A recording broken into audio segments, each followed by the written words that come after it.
नमस्कार साथियों की फैक्ट में आप सभी का स्वागत है। उम्मीद करता हूं कि आप सभी लोग बेहतर होंगे। सभी सनातनी और राष्ट्रवादी भाई बहनों से अपील रहेगी कि चैनल को सब्सक्राइब करिएगा, वीडियो को लाइक करिएगा और अधिक से अधिक लोगों तक शेयर कर दीजिएगा। पॉलिटिकल ड्रामेबाजी इस देश में इस समय चरम पे है और एक ट्रेंड इस समय फैशन में चल रहा है राजनीतिक पार्टियों के द्वारा। मेरा माइक बंद कर दिया गया। कभी संसद में बोला जाता है मेरा माइक बंद कर दिया। अब नीति आयोग की जो बैठक हो रही थी उसमें ममता बनर्जी ने कहा कि मुझे बोलने नहीं दिया गया 5 मिनट से अधिक, मेरा माइक बंद कर दिया गया। ममता बनर्जी मीटिंग छोड़ करके बाहर चली आई। बाहर आकर के उन्होंने मीडिया को बाइट दिया और मीडिया मोटी मोटी हेडिंग में चलाने लगा। बेसिकली एक एक चीज है मीडिया को लेकर के भी, अन्य सारे लोगों को लेकर के भी, कि सामान्य समझ भी जो है वो लगभग लगभग खत्म हो चुकी है इस देश के अंदर। हर पॉलिटिकल पार्टी का जो रिप्रेजेंटेशन होता है वहां पे, मतलब जिनकी सरकार होती है अलग अलग राज्यों की, या जो मुख्यमंत्री जाते हैं, सबका अल्फाबेटिकल ऑर्डर में नाम होता है और सबका एक टाइम स्लॉट होता है। उसी टाइम स्लॉट के अंदर बोलना होता है। आज सोचिए नीति आयोग की बैठक में 28-29 राज्यों का रिप्रेजेंटेशन होता है।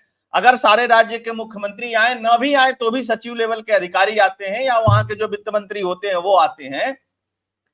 इसके अलावा नीति आयोग के उपाध्यक्ष होते हैं, नीति आयोग के अध्यक्ष जो खुद प्रधानमंत्री होते हैं वो होते हैं, वित्त मंत्रालय होता है, वित्त मंत्री होते हैं और भी बहुत सारे इनवाइटी गेस्ट होते हैं। सबको 2-4 मिनट बोलना है। अब आप 5 मिनट के हिसाब से ही मल्टीप्लाई करके देख लीजिए, 80-90 लोग टोटल होते हैं। अगर 2-2, 5-5 मिनट भी बोले तो कितना समय जाएगा इसमें।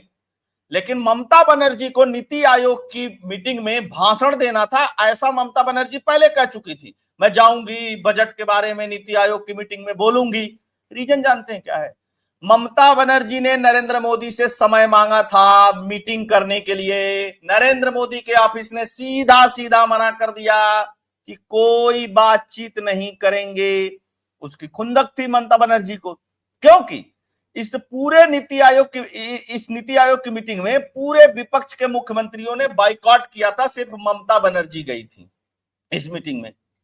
तो यह भी एक कारण था। हुआ क्या लेकिन एग्जैक्टली मीटिंग में, और ममता बनर्जी की कैसे घोर बेइज्जती हो गई। ममता बनर्जी खुद कह रही है, मैं नहीं कह रहा हूं, मेरी घोर बेइज्जती हो गई, बंगाल की घोर बेइज्जती हो गई। भैया मीटिंग में पॉलिटिकल अड्डा नहीं होता है। और इस देश के मुख्यमंत्री और नेता भी इस बात को लगता है कि समझ गए हैं कि जब जाओ अपने मन की ना हो तो फिर बाहर निकल करके कह दो कि माइक बंद हो गया। मतलब ट्रेंड में चल रहा है, फैशन में चल रहा है। हालांकि राजदीप सरदेसाई एक दिन पहले से भौंक रहा था। वो बता रहा था कि ऐसे होगा वैसे होगा, ये नहीं होगा तो वो नहीं होगा, ऐसे जाना चाहिए वैसे जाना चाहिए, ममता बनर्जी बाइकआउट कर देंगी, नहीं कर देंगी, धरना देंगी, प्रदर्शन करेंगी। खैर, आइए थोड़ा सा देखते हैं क्या चल रहा है। बड़ा जोरदार है सब कुछ देश में। नीति आयोग की बैठक छोड़कर निकली ममता बनर्जी, कहा कि मैं बोल रही थी माइक बंद कर दिया गया। सरकार बोली आरोप झूठे, बोलने का पूरा मौका दिया गया। हुआ क्या उसमें? मतलब ये लोग नेता लोग किस तरीके से आकर के बाहर झूठ बोल लेते हैं, इनको पता नहीं होता कि आजकल तो सब डिजिटली रिकॉर्ड है गुरु, कितना झूठ बोलोगे।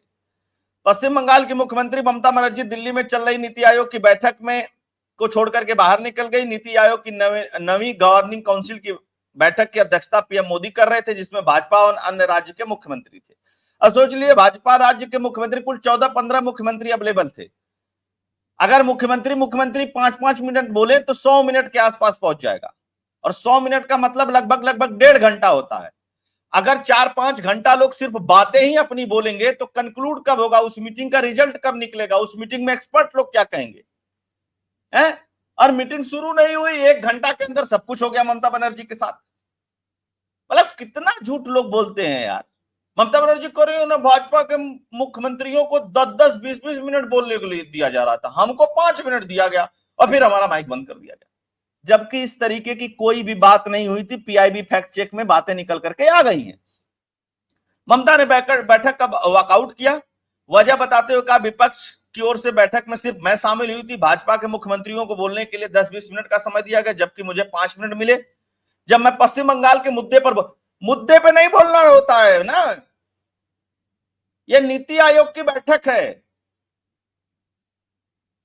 आप कंक्लूड करके ले जाइए अपने बैठक को। आप भाषण नहीं दे सकते मीटिंग्स के अंदर, चाहे आप भाजपा के मुख्यमंत्री हो और चाहे आप अपोजिशन में किसी पार्टी के मुख्यमंत्री। ऐसा नहीं होता। और ममता बनर्जी पिछली बार बाइकआउट क्यों की थी, यह भी बता देती। अच्छा, ममता बनर्जी को नहीं बोलने दिया गया तो ये बाइकआउट कर दी, तो बाकी विपक्ष ने क्यों बाइकआउट कर दिया, इसके बारे में भी बोलना चाहिए। इसके बारे में कोई हेडिंग ही नहीं बन रही है। मतलब कुल मिला जुला करके ठिकरा प्रधानमंत्री के ऊपर फोड़ दो, किसी भी तरीके से घुमा फिरा करके।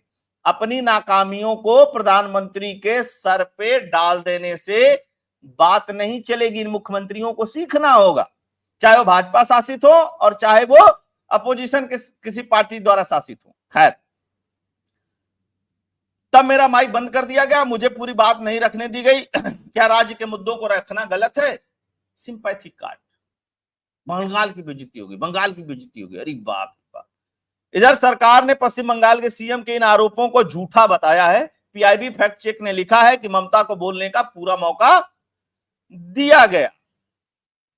पीआईबी फैक्ट चेक ने एक्स पर एक पोस्ट में लिखा कि बंगाल सीएम का यह दावा झूठा है, उनको दिया गया पूरा बोलने का मौका, उनका समय खत्म हो गया था। समय पूरा होने के बाद भी बेल नहीं बजाई गई, ममता बनर्जी लगातार बोलती रही और बोलते बोलते ही मीटिंग छोड़ करके बाहर चली गई। इसके अलावा क्या हुआ था, अल्फाबेट के मुताबिक ममता बनर्जी को लंच के बाद बोलना था, ठीक, लेकिन उन्होंने रिक्वेस्ट की कि मुझे पश्चिम बंगाल लौटना है, इसलिए उनका नंबर 7वें पे आ गया।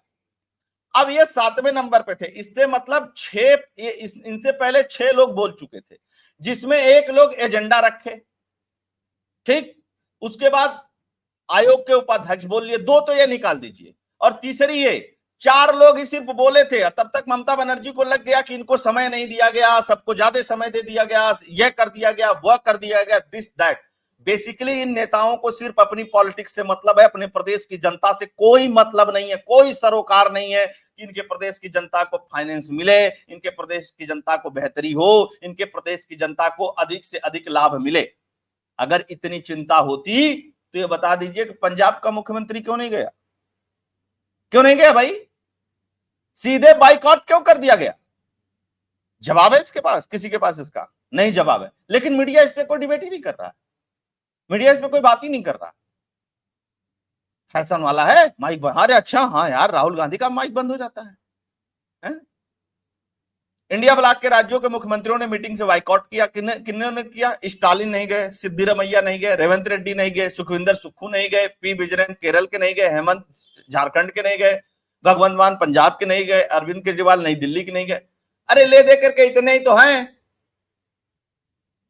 एक ममता बनर्जी गई थी तो उनका ड्रामा निकल करके आई गया। अच्छा, इनसे कोई क्यों नहीं पूछता? पंजाब के लोगों को पूछना चाहिए ना, भगवंत मान क्यों नहीं गए तुम नीति आयोग की मीटिंग में? हेमंत सोरेन क्यों नहीं गए तुम नीति आयोग की मीटिंग में?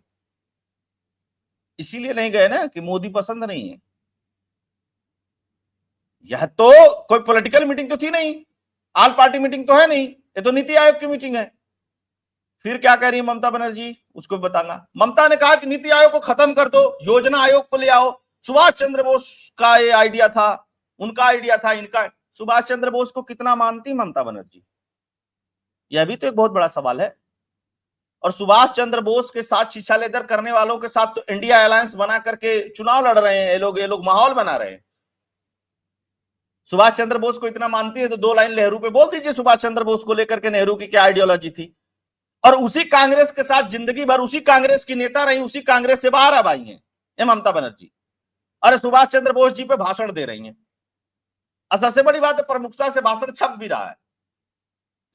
अब तो सागरिका घोष राजदीप सरदेसाई की पत्नी, इनकी पार्टी से राज्यसभा सांसद है, तो फिर मतलब तो मीडिया में तो है ही ना जलवा। इसीलिए तो दिल्ली में जलवा बनाने के लिए तो उनको भेजा गया, और बाकी उनकी कौन सी उपयुक्ता और उनका कौन सा बहुत सा सरोकार है।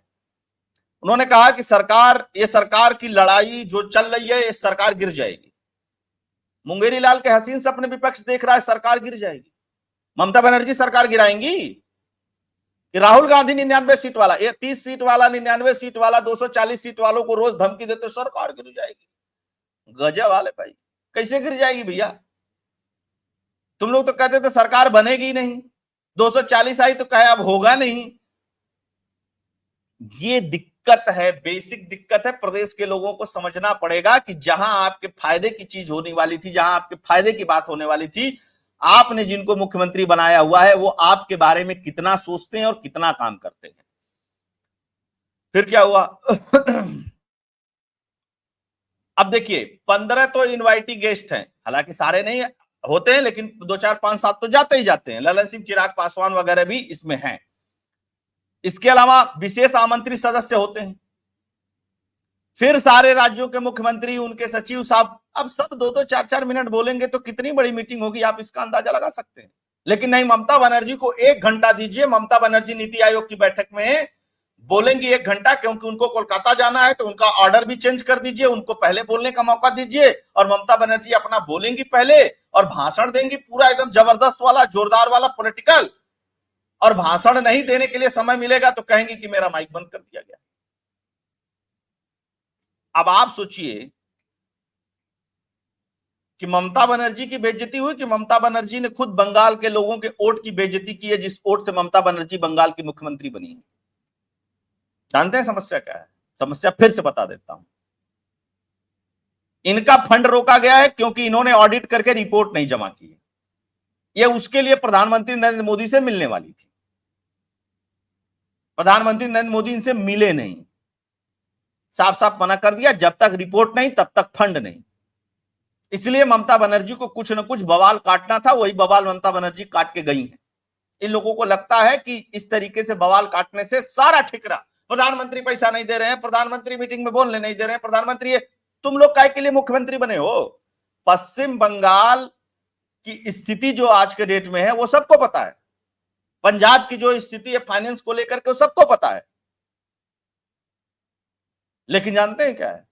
ठिकरा नहीं फोड़ेंगे तो राज्य की जनता हमसे पूछेगी ना कि भैया तुमको मुख्यमंत्री बनाया, तुम क्यों नहीं काम कर रहे हो?